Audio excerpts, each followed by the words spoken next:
Bienvenidos a Voces de Impacto. En la política dicen que el silencio es oro, pero a veces ese silencio se cobra con intereses altos. Y este 13 de agosto la factura llegó, con IVA incluido. Era miércoles. En el Pleno de la Asamblea Nacional, un grupo de asambleístas oficialistas y delegados presidenciales enviados por Daniel Noboa se preparaban para explicar o justificar la tragedia que golpea al Hospital Universitario de Guayaquil.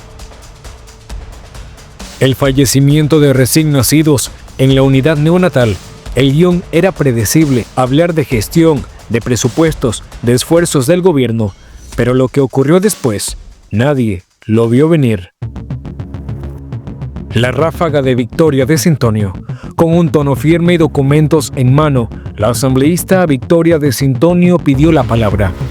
Lo que reveló cayó como un misil sobre la bancada oficialista. Bajo el nombre de Nelson Sierra, un viejo conocido de la corrupción hospitalaria, se esconde un nuevo coordinador zonal, 8 de la urbe. Este personaje, exgerente del hospital, Albert Gilbert Pontón, tiene un historial manchado de operaciones fraudulentas y contratos inflados por millones de dólares. Y lo peor, fue reciclado en el cargo sin que aparentemente ni el ministro de Salud lo supiera. Las caras en la sala lo decían todo. Esto les voy a mostrar, quizás es un poco sensible, queridos compañeros, pero, señor ministro, ¿usted sabe quién es el señor Nelson Sierra? No sé si me está... El señor Nelson... Ya, gracias, señor ministro. El señor Nelson Sierra hace pocos meses fue gerente del hospital Abel Gilbert Pontón. Y el que lo antecedió a usted lo despidió. El señor Nelson Sierra, por un medio que no es correísta, por si acaso, es primicias, dice que estuvo involucrado en un proceso de corrupción. Pero este señor, Nelson Sierra, ahora es personal para resolver la crisis. Vayan a ver cómo está el hospital de Guayaquil. Eso es lo que queremos para la zona 8, ministro. Quizás hay que un poco revisar lo que pasa.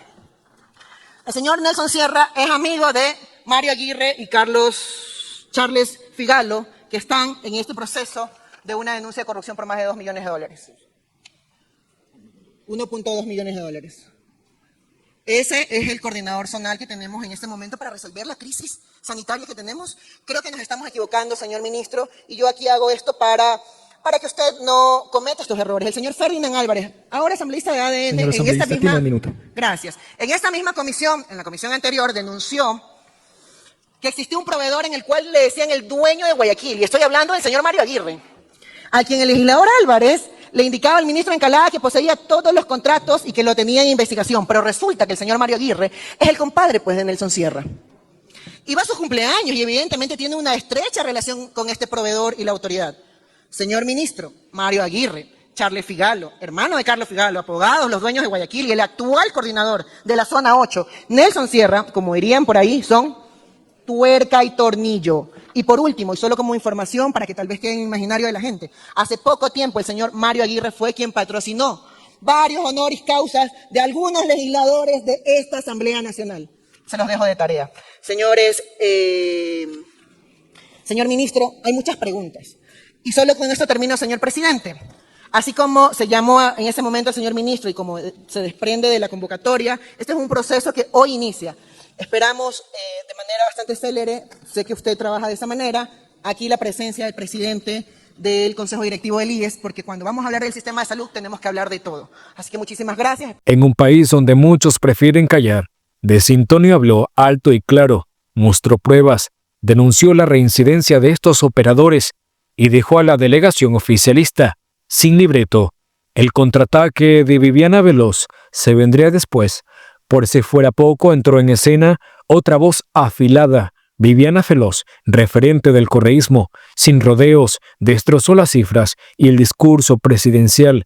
En salud no se ha invertido ni un solo centavo, dijo con dureza.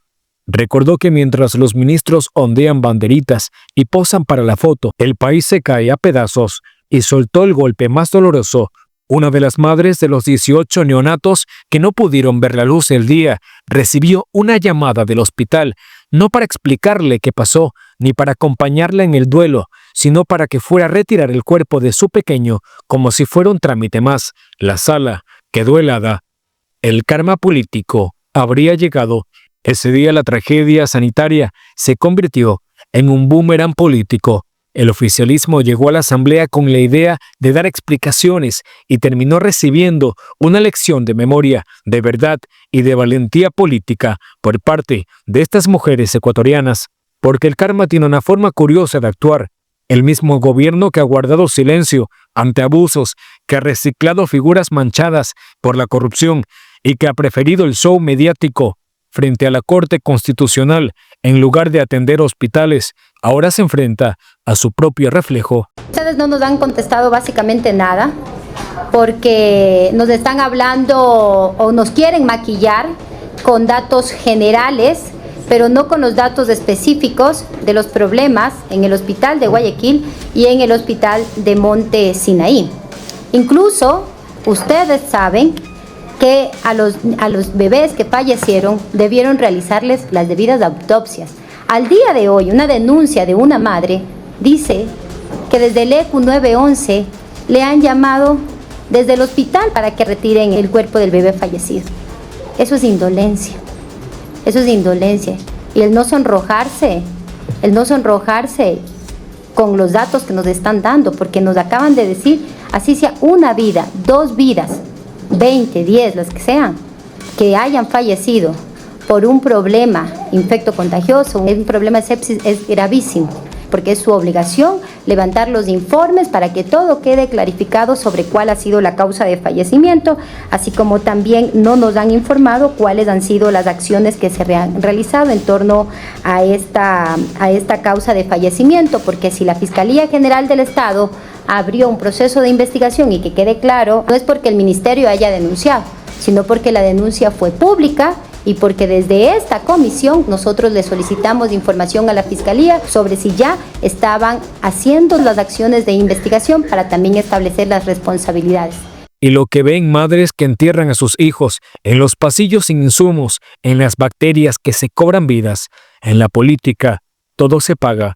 Y cuando se trata de salud, la deuda no se mide en dólares, se mide en vidas. Ese miércoles 13 de agosto, el monstruo que alimentaron con silencio sintió por primera vez que el eco de la verdad puede ser más fuerte que cualquier altavoz presidencial. Esto es Ecuador Oculto, donde el silencio no protege, se condena. Loratadina no hay aquí, ibuprofeno no hay, algadrato no hay, cefepima, aquí no hay, cefotaxima no hay, antiinfecciosos de uso sistémico no hay. Así podría pasarme todo el día, señalando que en el Hospital Universitario de Guayaquil no hay absolutamente nada de medicamentos. Jeringa de 3 milímetros, una. Diclofenaco no hay, 2. 2 en farmacia de hospitalización, 2. No hay losartán. En el Hospital Universitario de Guayaquil, el abastecimiento apenas llega al 49% de medicamentos y 41% de insumos. La salud pública se apaga mientras el gobierno mira hacia otro lado. ¿Usted sabe cuál es el porcentaje de medicamentos que 49 y 41. 49 medicamentos, 41 dispositivos e insumos.